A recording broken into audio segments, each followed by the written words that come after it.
What up, what up, what up? It's Lady Perm, LADIEPURM.com. And hey, who I ran into? Hey. We came down here and whiskey sangria. Fuck yeah. Cheers. So, by the way, if you guys are trying to come downtown and find alcohol before 5 o'clock, the only place you're gonna find open is Carly's over here on 3rd Street and Roosevelt. We are 2nd Street in Roosevelt, right next to Revolver Records. So don't waste your time trying to get drunk before 5 unless you come to Carly's.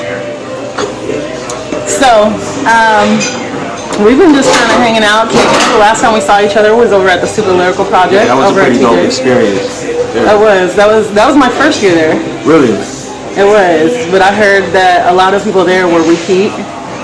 Oh, reigning champ 4 years in a row. And that you showed your supreme reign. Thank you. I thought that was a dope experience. The energy was ridiculous. It was pretty ill.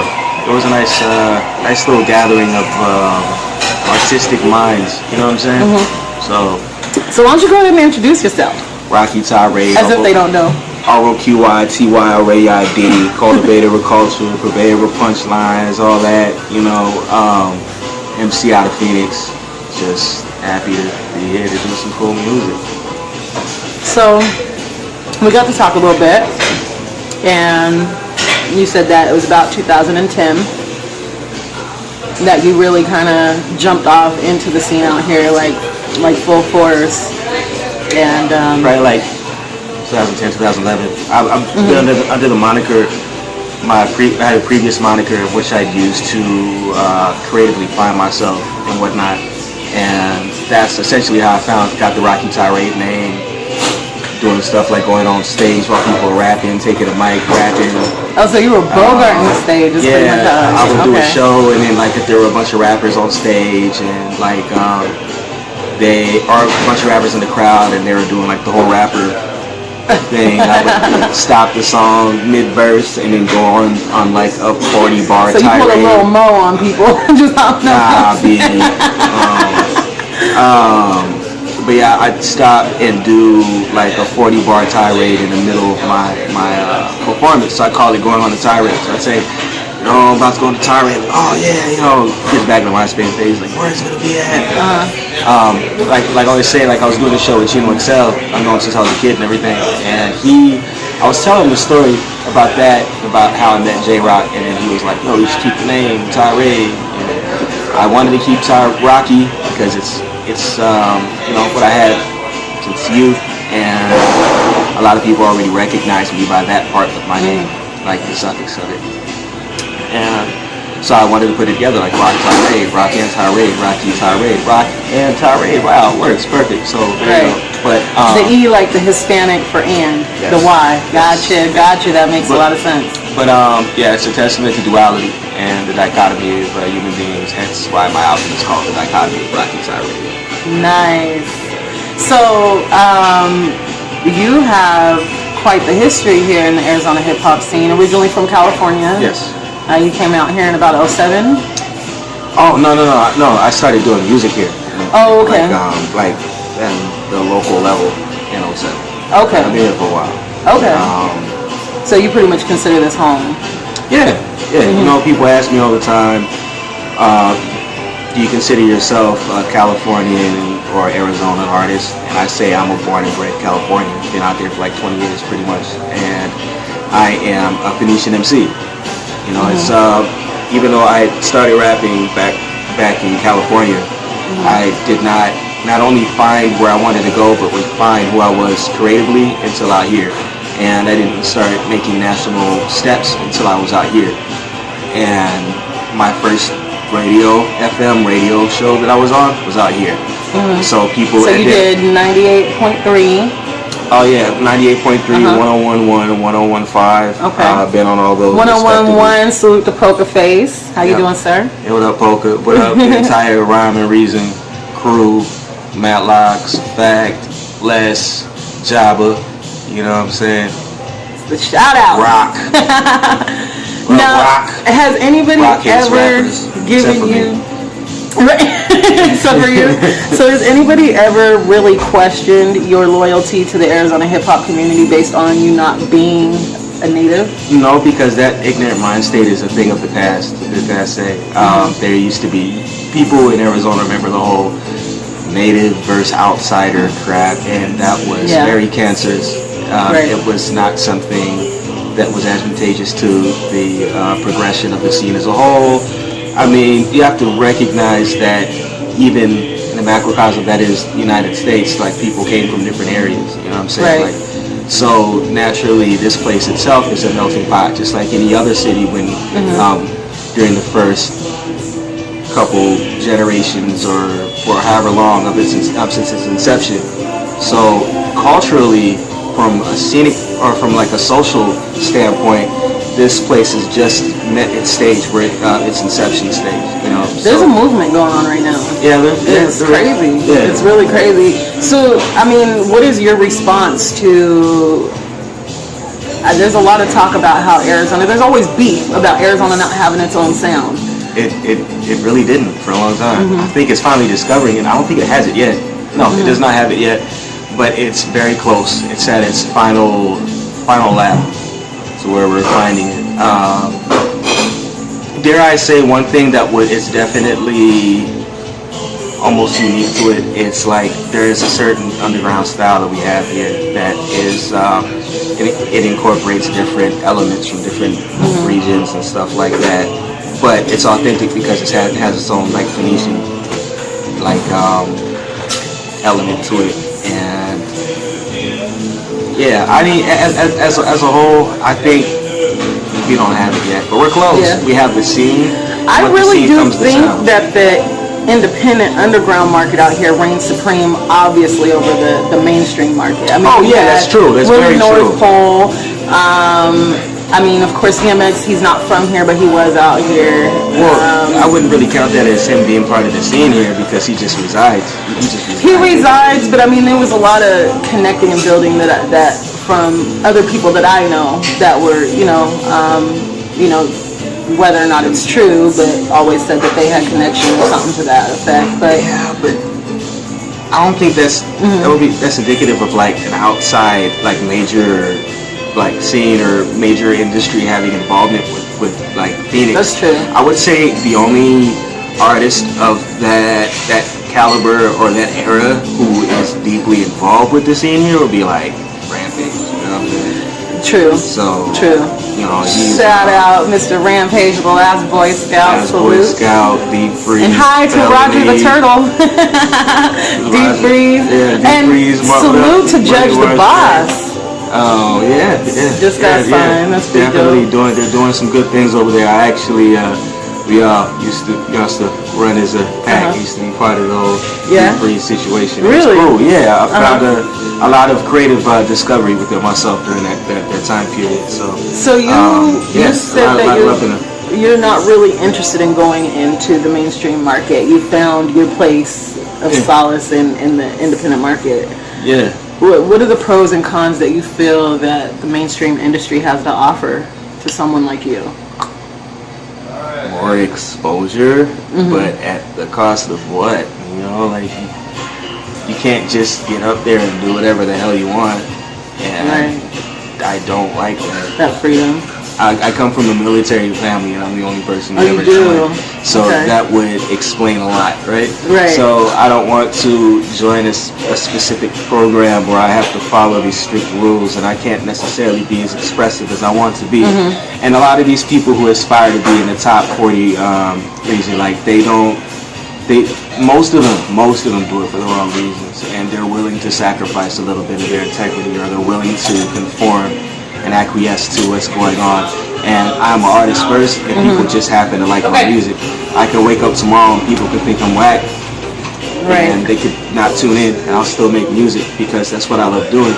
So it's all about me expressing myself as an artist. So I'm not going to go that route where I can get a million fans, so to speak, who will check out my music, but they're inherently fickle, as opposed to getting 100,000. It's sales versus skill. Well, 100,000 Yeah. like supporters. I'll take fans over or supporters over fans any day. Yeah. I'll take the 100,000 supporters as opposed to 1,000,000 fans who will fall off in 2-3 years at the max. I want to be able to Longevity. Yeah, That longevity is legacy. key, and unfortunately, the mainstream element doesn't offer you that ability because a lot of people have that consumer mind state where they're quick to jump from one ship to the next because it's all about chasing fads and all that stuff anyways. Like the whole skinny jeans and men now wearing Yeah. skirts. Like, let's And dudes saying they have boy box. I call it mussy. Oh, it sounds smelly, man. It does, but unfortunately that's what our genre has been reduced to now. And so, okay, well, first, just off subject, what is your zodiac sign? Taurus. I knew it. What- I knew it. Well, I'm a Taurus, so when you said 19th. that, right, May 2nd, Same thing's Malcolm X. What up? right? But No, but when you had spoke on you want that freedom. I mean, that's exactly where I come in as who I am and the brand that I built and that I'm continuing to build is I don't want that box. I don't want that too many people. It's like if you have too many hands in one pot, so to speak, you know, telling you what to do, how to be creative and things, and it just, I don't know, I think it kind of takes the fun out of being an artist a little bit. yeah, it definitely does, man. Like, I don't want to make a song that sounds like the crap that's already been on the radio. I want to be able to just be me. I want to go to a club wearing socks and flip-flops because I just feel like doing that, which I did Right. yesterday. Then it should be cool. Like, I don't have to like rock a flat top and skinny jeans and, you know, wear some throwback jewelry in order to look ironically, you know, like Right. 80ish or hip hop or whatever. I don't feel like following the path. That's what I'm trying to say. Yeah. That's the individuality of what your music is. The authenticity behind it, because people say that they're weird and they stand out. Everyone says they're weird and they stand out, man. Like, people can sense if you're Right. inherently, If it's intentional or if that's Yeah. just who you are. you know, like, oh, I'm an alien. You know, like, I wear. Like, do you really believe that? Who you trying to convince? Yeah, Me, man, you, what us? you like, since what happened to society? Like, I woke up one day and all the things that may be like weird in like a square to certain top 40 circles used to hang out with in like my younger days when finding myself creatively, the things that they would consider square or weird, all these people are aspiring to be. People want to be nerds and weird and like, oh man, you know, like I wear like gloves with no fingers and stuff. Like, oh my god. I wish you were around in high school because I'm no different. You know what I'm saying? Like, this is who I am. And the unfortunate thing is, I mean, I am mixed, and so I grew up in the projects, like no doubt in the projects. But based on where we lived, the schools I had to go to were nothing but middle class to upper class families, and a lot of them were farm kids, and their parents were lawyers or doctors, and Their family goes on farmersonly.com. right, that kind of shit. So it was, I really had no place, and so that's where I found the most of my creativity was being Naturally, trying you to know? fit in and things like that, and still trying to maintain who I was. So I can completely relate. Now, Yeah, like a lot of those people, you know, that self-discovery age. Okay, you can find yourself whenever, but generally, like, there's a certain age in where you stop trying to cram that, you know, that square box inside that cylinder Right. shape. You know. Speaking of boxes, today's fashion by Willie Lynch Clothing Company, genetic. You know, we all like watermelon. You'll be able to find us on dublynchco.com. Coming back. No, it was funny because the last time I saw you before, I think it was at the Blood Club, Yoga Tap Room. Ben Durazo was in town. Oh, what up, jumped up Ben? on stage. Hey, that was That's my my first dude. time seeing him live. That's set was dope. We're actually doing a show, I think the 8th of next month in Oakland. Ours that came out, Lord Cash was out there, Prof was out there, Rod was out there. And it made me think of that because, you know, I mean, there's a lot of racist shit going on Facebook right now. Like a lot of these pictures being posted, the monkey with the little black boy with the monkey onesie and next to it. And I had saw that post that you had put, and it's really kind of relates to the clothing label. Oh, you did post something about Willie Lynch on that. Yeah. So, I mean, where do you think we are? Because you've got, I mean, with the NBA, the guy that said the racist things. Now Louis Vuitton is coming out, and people are still wearing Louis. You still get your girl Louis bags, still wear Louis belts. Somebody will still get robbed over some Louis belt buckles. That's true. Why? Jordans, all that. I mean, I think it exploits us as a people. It does exploit people, man. It teaches you how to be nothing but frivolous, how to misappropriate your money, how to not invest in the future, and a lack of importance in capital wealth, man. We just want to get the money, and it has a burning hole in your pocket, and next thing you know, it's out. Spent on whatever, and you're back to square one, because we're taught to, you know, flashy is the best way of expression to show that you are above the rest and you're not at a particular financial level anymore. And it's a destructive way, man. Like all these rappers talking about various cars which they lease, jewelry which they haven't fully paid for. You know what I'm saying? Like a lot of clothes that they got for free because they're celebrities. Endorsed, you know, and sponsors and things like that. Yeah, it creates a fallacy world for what these artists, a lot of times, I mean, I see it very common. A lot of these dudes will wake up one day, feel they fresh, think that it's easy to just write a rhyme, become a rapper one day, do a couple of shows, and then you don't hear from them anymore. Just do a couple Right. Pretty much. And it's just this fallacy world of, I mean, hip-hop has come to a whole nother level than what it was 30 years ago, 20 years ago, 10 years ago. And it was still about being fresh, but you weren't like throwing out your freaking rent money on some rent-a-center TV to impress some chick who you imported from out of town. Right. You know, like, I wish there was more importance in that, and people don't understand that's just one of many tools used to keep us in a certain mind state. It's no deadlier than the physical, like you speak, like the obvious elements like gun stores, liquor stores, and pawn shops and things like that. It's no different from those elements, those tangible elements and whatnot. But just getting money to get by, which is why you have the NBA situation. You're like, oh man, you know, I'm not gonna mess my money up. Oh, he called me a nigger, or he thinks of blacks like this. That's his own opinion. When you look at how the NBA system revolves around trading people like personal property, and how as soon as they're no longer living up, as soon as they're no longer living up to their expectations, they're thrown in the free agent status, so they're bumped off or sat on the bench. They're no longer valued anymore. They're no longer the good Negro. And even in slavery days, you had white people there who may have been there because they may have been in debt and stuff like that, and they wanted to work it off. You know, 12 Years a Slave. Remember? I never watched that movie. I actually, after Django, I was so cliche slave movie out. Oh, like, that's a whole nother like topic. The only way that they present us is like either we're like criminals. We get like banged out on camera, or you're slaves. Yeah. You know, well, I'm glad you bring that. Okay, we're gonna get serious, so I'm gonna put on my serious conference now. So. Okay.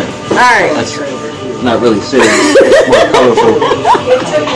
No, actually, okay. So look, here we are. We're in the music industry, and I mean, you're bringing up a valid point as far as our people have become so disposable in the music industry, you know, and you've got the men now wearing like these skirts and these more feminine appearances, and it really has become the effeminization of the man which is identified as being the face of hip hop? Like, where do you think we're going with that? And that has nothing to do with sexual preference either, because that's your own business. Right. But it's telling a man to not be masculine, because you can be masculine and like a different, you like the same sex or whatever.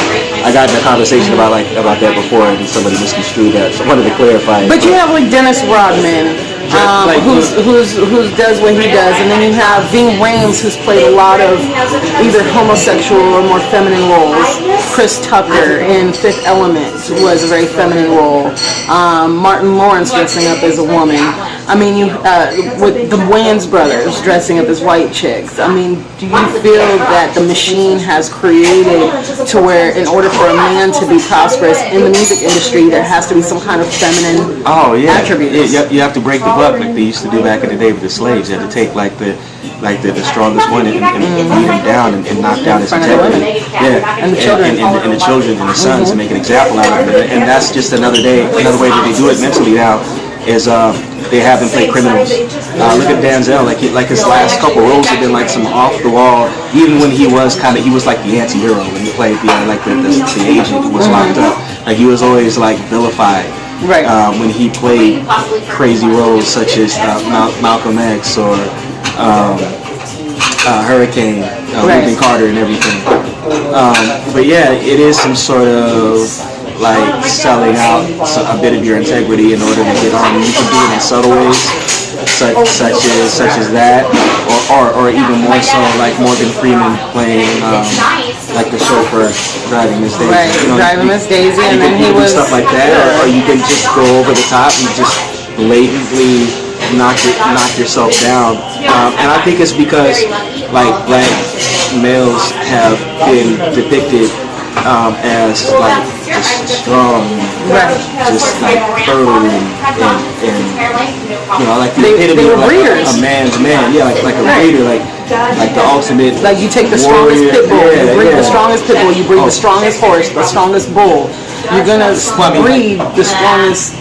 Well, I mean, even like just like back in like ancient times when we had Kemet and things like that, Nubia and stuff like that, and you know we have scholars and I think it's just another way to systematically like place more people under the thumb and let them know who is in charge in society by breaking the buck, by making them sell out their integrity. And it's the same thing in rap. You know, like you don't have to wear like a dress or anything like that, or be effeminate or whatever people find offensive in order to sell out. You can just talk about blowing somebody's brains out for nothing. You know, like screwing somebody's wife.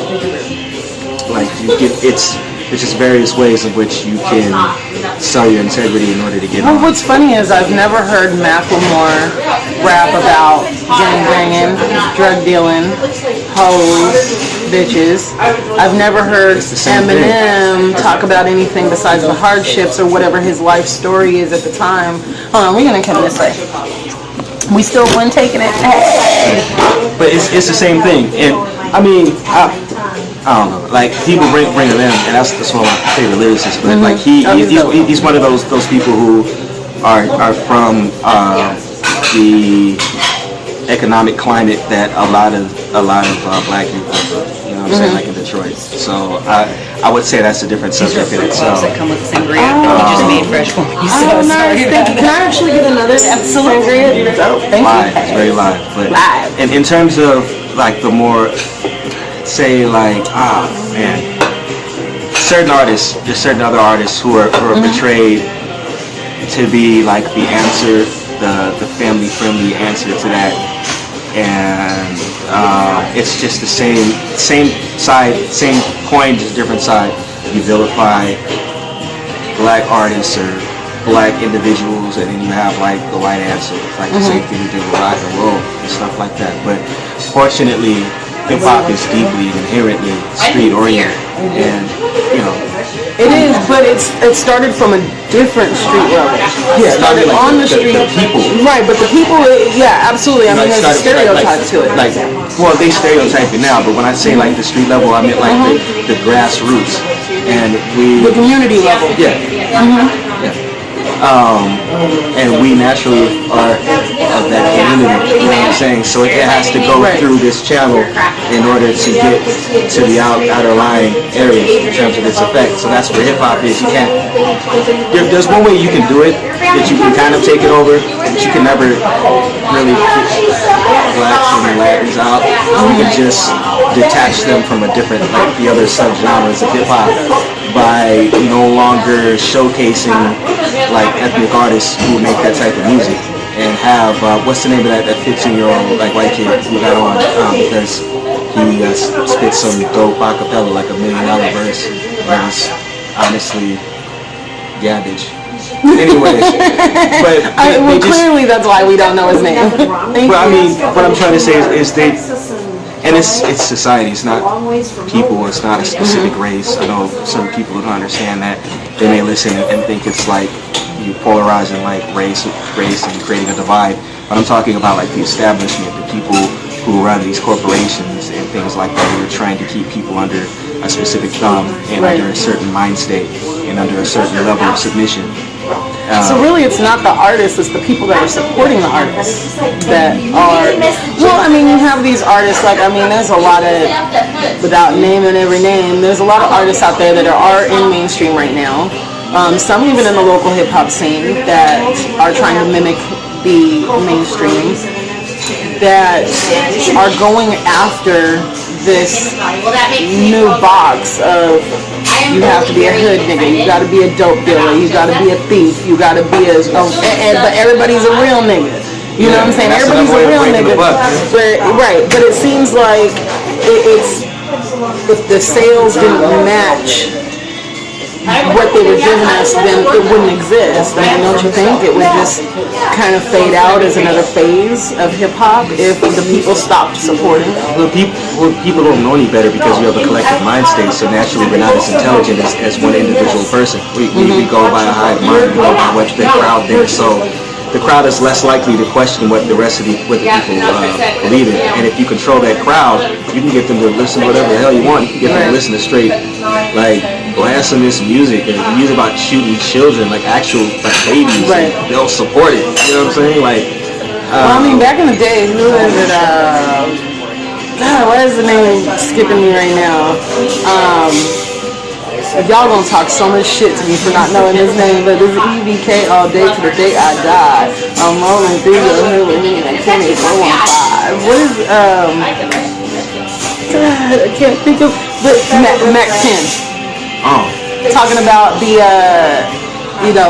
baby fetuses and pimping his mom out. And I mean, it's not so. Is that even a name? But this is what I am gonna say. Is it seems like we've become so desensitized to the lyrics that all we hear is like this white noise against a beat.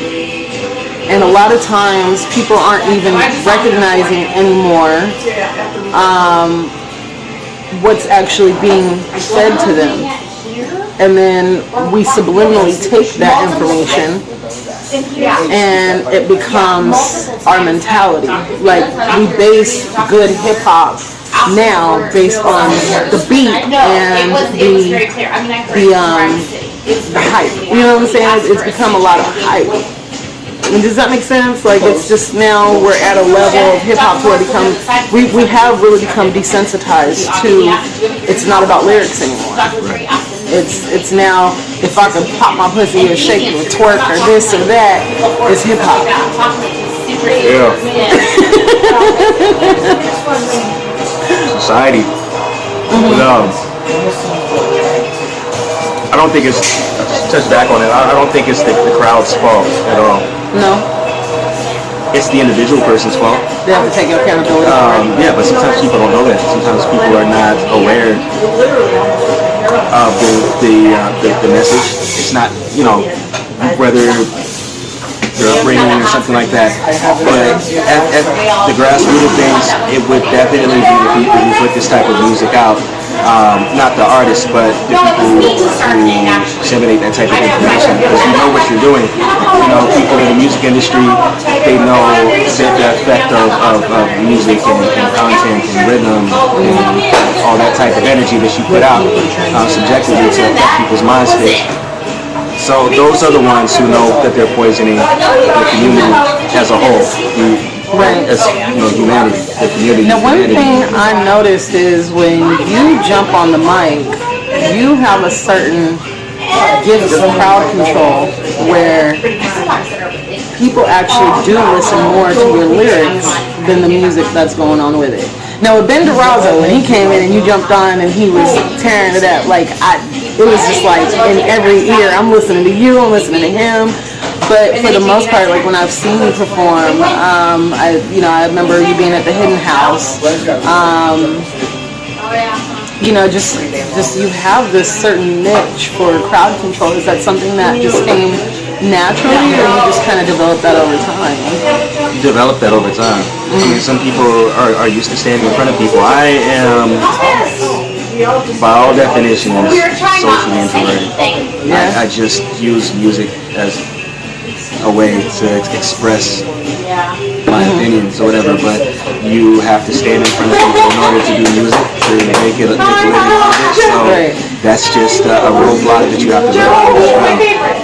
So long story short, over time. You do definitely manifest Roq'y Tyraid when you're behind the mic. But when you first come in and you're in the scene, or you come in, you're very humble, you walk around, you say hey to whoever's there, and then you just kind of do your thing. You know, you just kind of sit back in the crowd, you stay, you observe, I see you on your phone, you say what's up, but then when you get on that mic, it's just like this whole other persona. Like, do you have to channel like this whole other person to come out? I probably do it subconsciously and don't realize it, but that's another part of like the whole duality thing, which I was discussing earlier.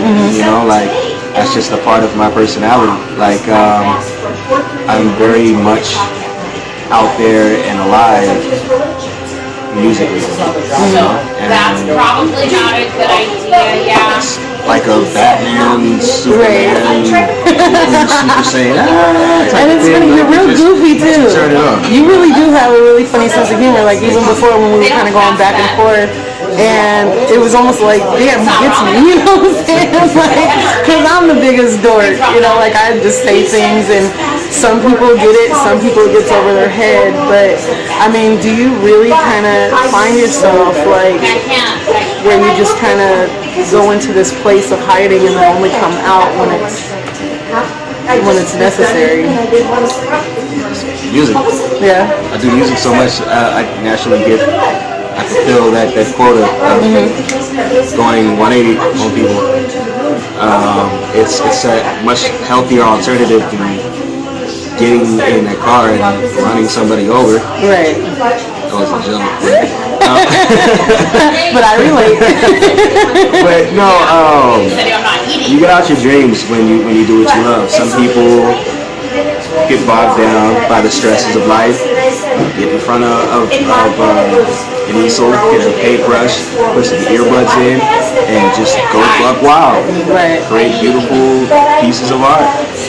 Some people may get in the car and drive out into the woods and sit out in Sedona and write a book, write a play.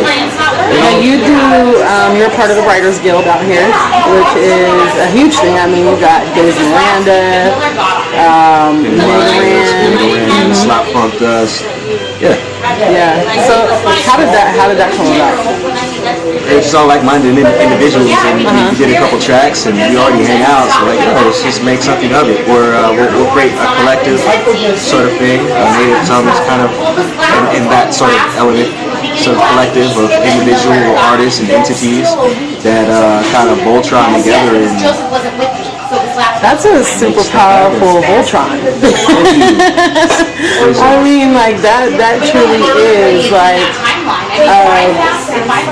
supreme. I mean, lyricist. just all in one big huge brain. It seems like that functions, but you guys work very well together. It looks like. Yeah, it seems as such. Yeah, yeah, very cool, creative chemistry and stuff. So. Do you guys ever disagree on the kind of the direction in which you guys go? Not any more than any other group. It's not like we get into some VH1 behind the music where somebody throws a PS3 controller or something and drives off drunk and speeds off into the I-10 or something. Right. No, like, I mean, we have creative disagreements, but no one really gets mad because at the end of the day, as individual artists, we understand that people have their own perspective, and we just naturally harmonize our ideas into one element. So it just usually works that way. So is there any artists out here that you haven't worked with that you would like to work with? I mean, it seems like you work with damn near everybody. That's a tough question, and I don't want to really necessarily answer that because I'm going to forget somebody's name, and then they're like, oh man, they're like subtweet, and Right. You got haters now. these rappers be like, but when I shine, you know, it's so. You're pretty much the peacemaker. I mean, I see that sometimes. Isn't that ironic? I did not used to be that before. Really? That. But you know, Miyamoto Musashi, man. Sometimes you have to stop cutting people in half. Right. Be a poet about it. Right. But yeah, man. I don't necessarily. I haven't had any sort of issue with anybody in a long time. It's I don't like that type of stress. You know, we're all here to help each other in one way, shape, or form. On the mic, off the mic, in the scene, off the scene. You know, that's what humanity's about. We're bred to be destructive since birth. And I think the only time that we're called to that is if you really believe in something to that extent. Like if you or you feel the need to defend your territory. Other than that, why create or help facilitate or perpetuate that negative mindset? So, the infamous question is, what areas of opportunity do you see for Arizona to grow more in the hip-hop culture out here? Stop being afraid to name other artists because you're egotistical and insecure. No, seriously, I think there's a huge ego problem within a lot of artists and stuff like that. And I say that from a constructive standpoint, right? Because we're all naturally narcissists, you know. Right. Everybody says, your site is named after you. I'm wearing my name on my head. You know what I'm saying? I will not debate that man. I'm not going to debate this man. But you have to learn how to understand that this is not just your planet as well. There's other people that share this realm, and the same thing applies to music. So don't be afraid to shed light, positive light, on the next person's movement. Because if you believe in what you're doing that much, you're never going to lose your fans. You'll just make them more refined, and you'll like enlighten or educate or boost their palate. So they'll have so many different things to choose from, and they're all related to you. So you can kind of be your supporter's tastemaker. But check this artist out, or check this DJ out, or check this site out, or check this blog out. Yeah, unification. You're like, Lady Pearl put me onto this, Roq'y put me onto this. You know, like. See, this is unification. We're two different styles of people doing two different things, but we're all in the same community, and we're bridging that gap. Like Prophetico and I, when we did our feature in our video, he talked a lot about he listens to everybody's music, and we even, we had kind of talked about how when he did the Three Kings track with Jack the Mac and Greedy Gonzalez, that was stepping way out of. There's so many different hip hop scenes out here. There's the conscious, the backpackers, the gangster rap. But I see so much that everybody keeps complaining about cliquish, but the ones complaining about the cliquish behavior out here are the ones that have a clique. Yeah, it's the ones that are afraid to step outside their own box and whatnot, and just mingle and build. I mean, because people would talk about having a scene, but that's one of the things that's inclusive in a healthy, building, growing scene. is being involved in as many circles as you can, and not just for the pursuit of self, but just the curiosity of seeing what your home state is doing, or your home city, region, etc. So it's not as bad as it used to be before. It was literally like just circles and cliques and groups against each other before, but now you say have Writers Guild and you have Del Sol. We're all friends. Right. Different situations, going in different directions, all friends. We're supporting. Right. And not even just supporting, but we're all cool with each other. Because I guess you naturally recognize that this is your family member, and when you go outside of town and you are associated with your city, other artists are mentioned or come to mind. You know? So like everyone here, just check it out of curiosity and build and see what happens. You can build some really good situations and friendships and things over time. Right. Now we've got the Super Bowl coming here this next season. What do you think? Do you think that would mean anything to the hip hop culture out here? Yeah, because last time we came out here, we were very ill prepared, and if we were at the inception, and you know, back then parents didn't even meet yet. You know, like there was really not a lot to show in terms of the scene here, and now we have all these different elements coming together to create the scene inadvertently, because you know everybody just started doing their own thing or whatever. I think this will bring the opportunity to shed positive light on what we're doing here as a region, because too often Phoenix is portrayed as like some backwater area. There's some like crazy political news going on, politicians getting shot, stupidly racist and ignorant immigration laws. SB 1070, you know, like we can go on. Joe. You have a dude who has a freaking tank. He's a sheriff. What are you doing with a howitzer? You know, like, what do you need that for? Right. Don't get me started on sheriff. But you know, like we're too often we're being viewed in a negative, from a negative perspective, and this will be the opportunity to show the outside audience what the people here have going on, because we're really open-minded individuals here. We aspire to be as great as we like to be as righteous as we want to be, just like any other region.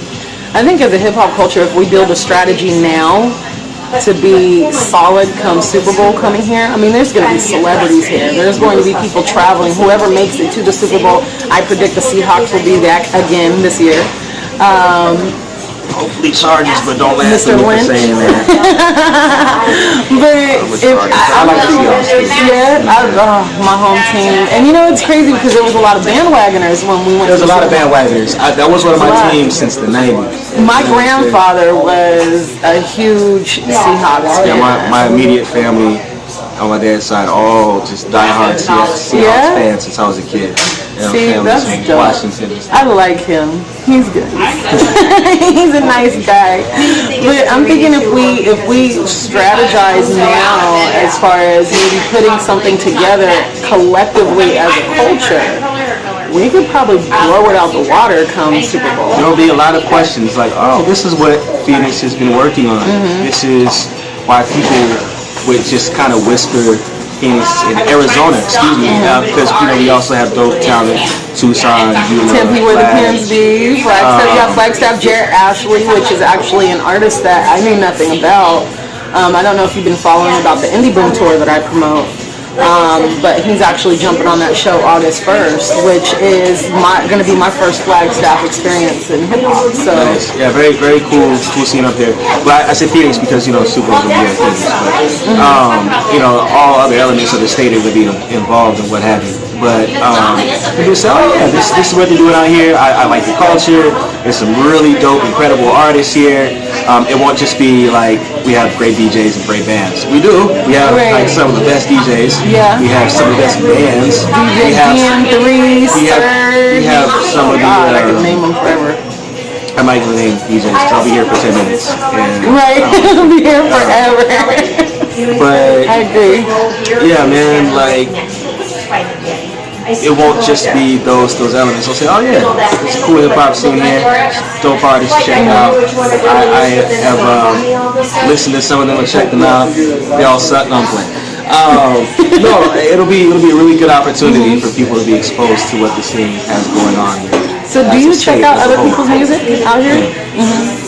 Just even artists that you just come across their music and you check them out and build relationships with them based on their music? I mean, I build relationships organically, so if it just happens, it happens. But I always show love, you know? I mean, I do it from altruistic perspective. I don't do it to be like, oh yeah, you know, Roq, you know, he's more of a recognized artist here. And so I just do it because, like, back when I was still creatively discovering myself, me and say like my homie Checkin' Traps and Rec would sell CDs out here hand to hand. It's not an easy feat at all. I literally paid my rent, car insurance, bought clothes, got food, bought, you know, like, etc. Still had money to go out off selling CDs.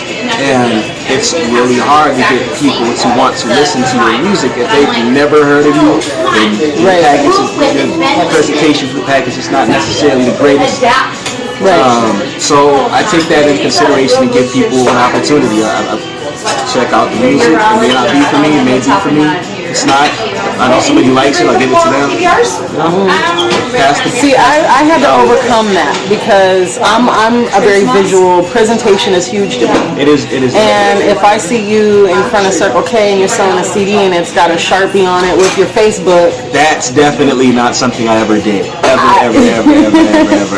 So let's talk about the importance on investing in yourself as an independent artist. What is the importance in yourself, man? How you expect people? These rappers, like, they're egotistical and they want people to help them out, like taking cell phone selfies and making them album covers. When you have a photographer right here, affordable. I purposely make myself affordable because my passion is to see artists develop. And you really can't develop if you're taking your cell phone, taking a cell phone selfie, and putting parental discretion on the front with a Google barcode. I mean, it just doesn't work that way. It is about presentation, and it's also about self-investment. You can't expect people to want to believe in your project if you don't believe in it enough to stop buying $200 Jordans and put those $200 into like quality studio time and getting your project mixed, or invest in your own equipment. That too, or anything. There's a laundry list of things that you can put money towards instead of going out every weekend spending money on drinks or chasing girls, or girls who want to aspire to chase dudes. Like, put your money in the right place, because if you're not serious enough to do that, then are you really meant to be doing music? There's plenty of other things, you know. Right. Music is not for everyone. It's not for most people, and it's not for some people. It's for a very select few individuals, and unfortunately, people believe that it's easy because of the advent of things like the internet, blogging, social media is huge. Social media. It's huge. Yeah, a lot of people throw their lives away, and they just end up getting passed up. They're in it for the wrong reasons. So, yeah, presentation and investment.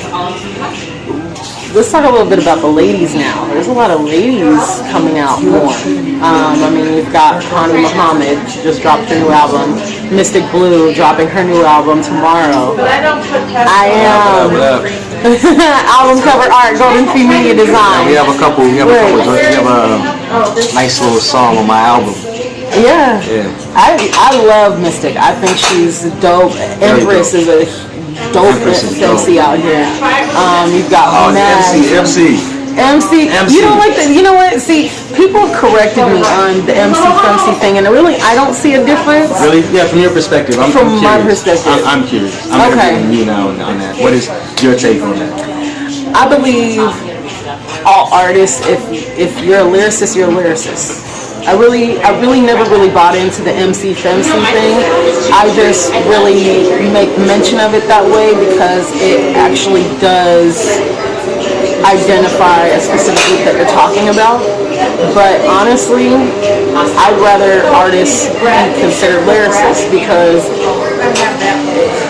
if you don't have lyrics, it seems like a knock. Like, oh yeah, she's dope for a girl. Right. Or like, I know some of these females out here, like Empress will wrap circles around some of these dudes out here.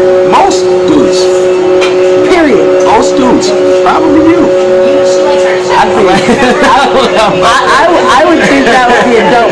orange, but that's just waiting perm. But I mean, I really don't like to buy into the whole fancy MC and thing, and you know what I mean. But it's crazy because sometimes you get reduced to having to acknowledge it that way in order to kind of dumb it down for people. You know what I'm saying? Like Queen Latifah, MC Light, Yo-Yo. I mean, they were never called MCs to me. Yeah, they were rappers. They were rappers. They were artists. They were performing artists. They were lyricists. Right. They were and they fought for their place. They had to fight harder then than they do now as a female artist. And that's just my opinion. I mean, I think. My whole thing with women in the industry is. It gets, if you're not educated in the industry and you don't have a solid support system, it's so easy for these women to become disposable. Oh yeah. There's a lot of women artists, right? There's a lot of women artists that feel that they do have to reduce themselves to a certain, right, becoming a There's a certain artist in the East where like very dope, very talented, pretty obviously, gorgeous obviously. And she just decided, you know what, I'm gonna sex image myself out. And saw like the transition go from like dope rapper chick to like model girl. And she just became like lost in the numbers of Instagram models, and it's sad. The Instagram models, yeah. You know, I mean, that's one thing that I respect is that you have women out here. Obviously, Mags and Jamie Caves are very open about their sexuality. And Jamie Caves is dope, yo. I love her. That's another person. I love her. Will really, dudes better step your show game up too. I love how they're very open with who they are and their place, and they're very comfortable. And then you have some of these other women. I mean, you also have like Connie Muhammad. She's very comfortable in her place and her spirituality as a woman of the Nation of Islam. Mystic Blue is gorgeous. Like, she could be a model. She has a very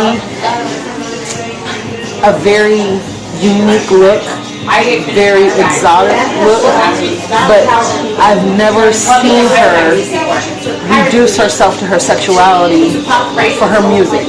And dare I say, like, as a man, like, when women do that, like, that's actually more attractive, at least to someone like me, and instead of, like, somebody just displaying everything. I mean, if that's your goal, you're going to see that anyways, but, like, the mystique behind that is what appeals to certain people like myself. Yeah, you know, like, and you have a certain level of respect for that. Right. You know, like I mean, Camille Sledge, she's super Camille is ill too. Ill. Very dope. And she's another female that I can reference and say that I've never seen her reduce herself to her sexuality as a woman. Yeah, man. I'm glad to see so many individuals, intelligent people, not playing themselves and just becoming another stereotype. Because I guess that's something that's really heavy on that side. I clearly wouldn't know, but it's prevalent on that side as like tap dancing and cooning out and shooting people and being a dope boy rapper is on my side. You know, it's so easy to fall into that club rapper mentality, and not to knock people who do that, because there's some phenomenal ones, but we're talking about the majority of the crowd who aspire to do that for all the wrong reasons. Like we were talking about earlier, it's so easy to reduce yourself to something like that for a little bit of attention. But when the well runs dry, what do you have left to drink? Right. So who were some of your early hip-hop influencers? It's tough, man. Like I said, under the management, Without a Breath, Raised on Snoop and Common Sense, Jada Roots, some Amsterdam,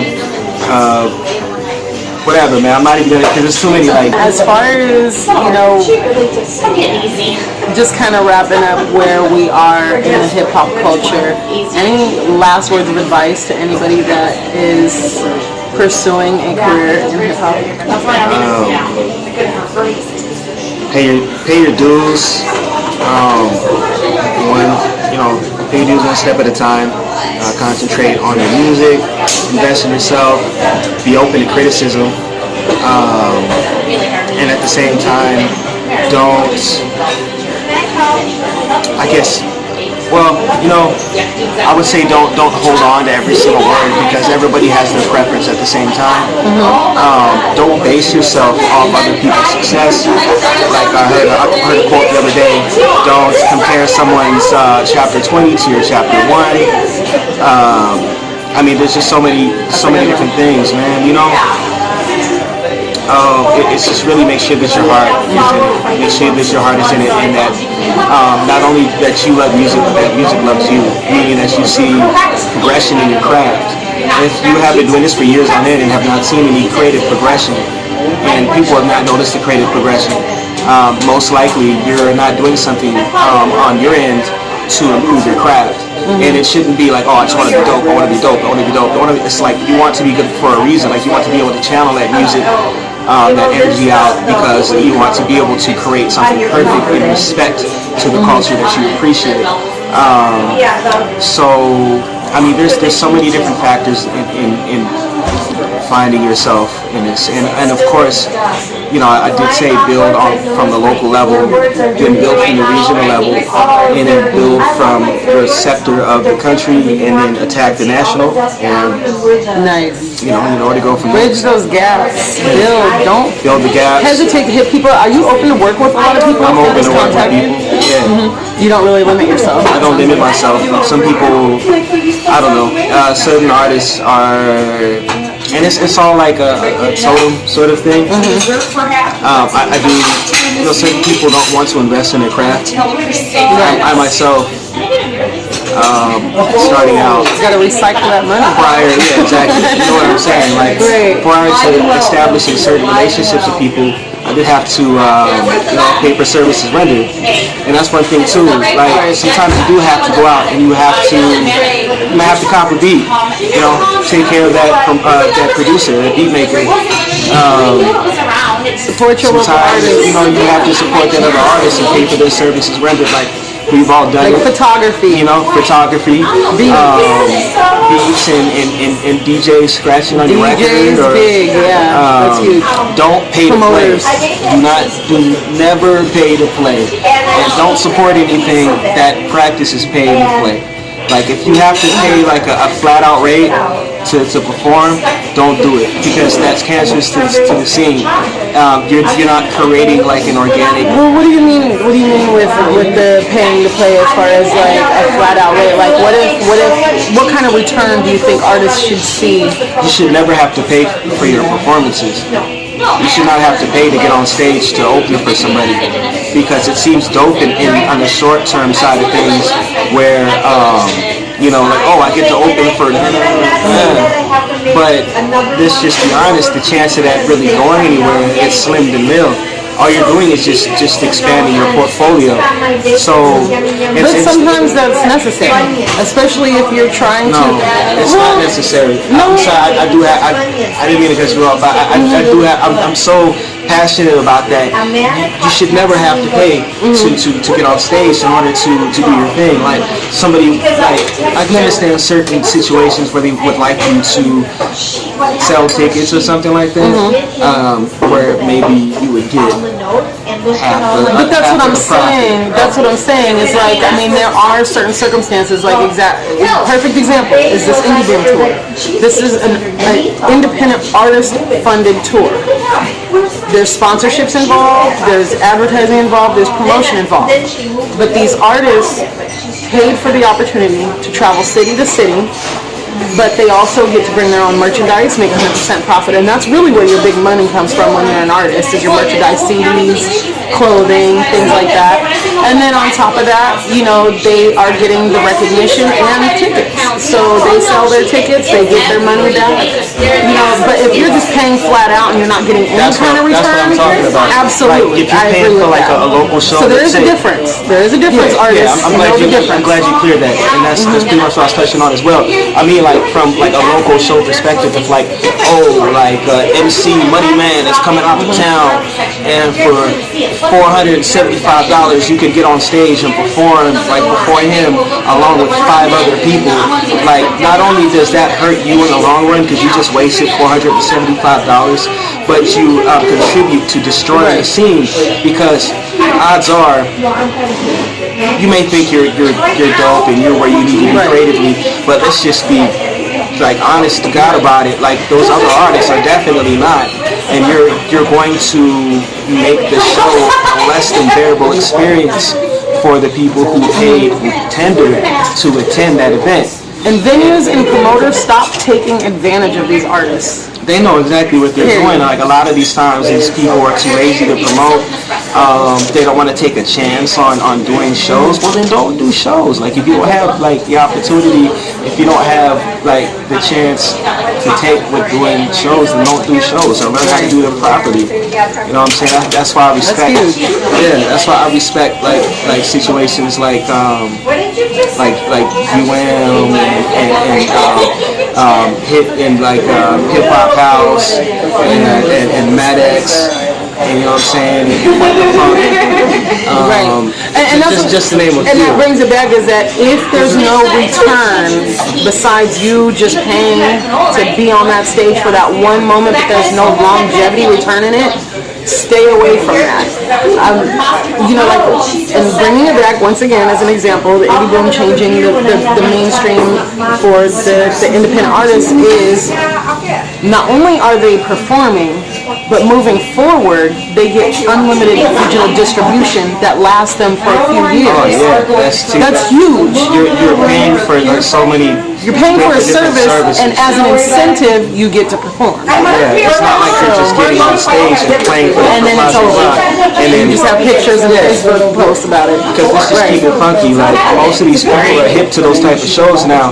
Like when they go to these bigger venues and they know like a bigger artist is going to perform, and the chances there's huge chances there's going to be some openers from the area, and they show up later in the show as opposed to having a good time and building that momentum. Because you're a supporting act for a reason. Supporting acts snowball that energy towards the main event. And if all you do is put on artists who destroy that element of excitement, and people are going to show up later, or people are just not going to go to the shows at all because they know what they have to sit through until they finally get to that artist. And it's say like that major artist wants to do half the set. Maybe he was sick, he has a stomach flu. Now they just spent like 25, 30 bucks. I had an experience as a photographer for a couple of shows where the headliner showed up literally 30 minutes before the show was to end. Probably maybe did about 10 minutes and got paid $5 to do that. Yeah. And then everybody that was on that bill had to pay to be there, but got not any time with that artist. Nothing to actually take with them. No chance to build, and that's just through and through. It's not just Phoenix. That's LA, that's Atlanta, it's New York, it's literally everywhere. So I know a lot of people are thinking I single out Phoenix. That's a very myopic way of thinking. I'm actually talking about everything in general. Right. And that's just basically how a lot of those organizations run. And that's why a lot of these people don't go to these bigger shows nowadays. Or on the flip side, why these bigger events don't allow supporting acts. Because you're just kind of putting your hand in the barrel and pulling out whatever you get to have a good show in this city and have a really non-conducive to the community as a whole. And now people don't go out to shows. There's less social interaction. The growth of the social scene is impeded because of that stuff. So you may get a quick dollar, but in the long run, you're hurting your pocket. You're knocking a lot of money out of your pocket. And artists, all you're doing is wasting money. Like don't do that. Don't sign contracts to do that, where you have to like front off the money. And if you don't meet that expectation, or you don't meet a certain amount of tickets sold, then you just like ate a crap load of tickets and you only get to do that particular show. Like it's all about investment, longevity, investment. I think that's dope. You just educated. If y'all are paying attention, this man just educated you guys and put you on some game, and it's really up to you what you do with that. I mean, that's free game right there. He didn't even charge you a dime. He's just doing it on the love because of what he does. Yeah, man. We've all been in certain potholes. I remember, I've been in some interesting situations, and I'd hate to see people have to go through that themselves. And just as people, it's humble. Yeah, like Thank you. And like I'll certain people getting certain information. I want to do the same for the same to other people pay it forward, man. And if everyone continues to do that, we'll see a positive impact in this scene as a whole, internationally, soon enough. So any shout outs you want to do? Everybody who's been supporting the music, checking out me as an artist, Roq'y Tyraid, as well as my group, Writers Guild. Just people striving to make a difference in music and just the culture as a whole. I can go for like individual shout outs, but those are usually like longer. Just check the Facebook, you'll know who he shouts out. It's just that I definitely want to thank you for this time because everything that you've said and touched on is huge and impactful and really kind of gives it a nice solid base for those who are serious about pursuing in this community, not just in the Arizona hip hop scene, but hip hop in general. Whether you want to stay independent, whether you want to become mainstream, make sure you put these jewels in your pocket and carry them with you because there's a lot of things that Roq'y touched on and openly spoke about, and not many artists out here are willing to openly speak on some of these topics. So I truly salute you and I thank you again. So I wish you the best and I will continue to follow you and support you, and any show I can make it to, I'm there. I've seen you perform quite a few times, and even if we hadn't had an opportunity to really talk or anything like that, just know I support you. So. Yes, he was. I do want to say that I have a show on the 18th, July 18th, 2014, at the Hidden House. Nice. For the I'll be there. House's anniversary. Thank you. And I also have a show at the Blood Club on the 31st. I'm actually starting my tour called the Future Prospects Tour. We're going to start in Chicago on the 25th. I go through the Midwest, go through the South, come back here for the 31st show in Tempe. So I'm kind of out of town yet in town at the same time. So how about this? LadyPerm.com will track his tour, keep you updated. I will stay in close contact with Roq'y throughout his travels, and make sure that as he goes along, you guys have the inside with what he's got going on. Is that cool? Yeah, that sounds pretty dope. Because if you're in the mainland United States, chances are I'm right around the corner for you here. So we'll be out there for about a little over a month, just going out and about. So see if you can catch us. One nation under hip hop, indivisible. Again, shout out to the Writers Guild. Shout out to all Roq'y Tyraid supporters. Support, unification. Born Divine said it best. There's too many chiefs, not enough Indians. And until we get our village solid, we're not going to continue to grow. We're going to continue to stay in one stagnant. We're making progress, though. We are making progress. There is a movement going on, and it is a huge movement. And I'm excited. I'm ready for the ride. So again, thank you guys for tuning in. 2 parts. Make sure you check out part 1. We talk about some deep stuff. It's going to be on YouTube, ladyperm.com. I'm going to have all the links to this guy's stuff, including his social media sites, his Bandcamp, anywhere that you can find Roq'y Tyraid will be on ladyperm.com. Once again, this is a ladyperm.com exclusive. ALADIEPURM.com, just in case you forgot. Salute. ROQYTYRAID. Right.